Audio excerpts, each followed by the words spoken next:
Bon, on va pas aller jusqu'à dire déprimée, mais je suis un peu dépitée parce que tout ne se passe pas vraiment comme je veux, comme je l'ai prévu. Tout ne se passe jamais comme je prévois.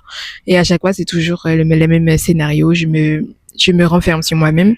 Et dans ces moments-là, la seule chose, en fait, que je fais, c'est méditer. Je médite juste moi, là, avec ma Bible, évidemment. Je médite sur la parole de Dieu et aussi, je me laisse, en fait, émerger par l'amour et la parole de Dieu, tout simplement. Et là, j'ai été du coup à mon rendez-vous. Je vous parlerai de ce que c'est plus tard. Franchement, plus tard, je vous en parlerai. Mais là, tout de suite, j'ai été du coup au magasin de machines à coudre avec le monsieur.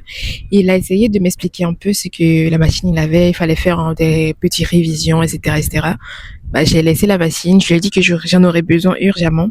Il m'a dit d'accord, je ferai ce que je peux.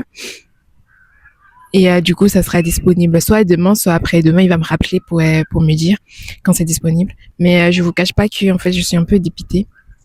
Je suis très très déçue pour le moment. Tout se passe absolument pas comme je veux. Et je vous avoue que dans ces moments-là, je prends beaucoup de recul. En temps normal, j'aurais dû tout arrêter, même éteindre mon téléphone, arrêter le concept des vlogs de fin d'année et me concentrer du coup sur la collection. Mais cette fois-ci, je vais pas y abandonner. Je vais continuer et je garde la foi, tout simplement. Oui, je garde la foi.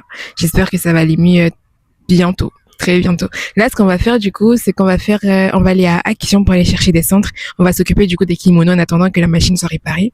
On va s'occuper des kimonos et on va les repasser et les mettre sur centre. Et parce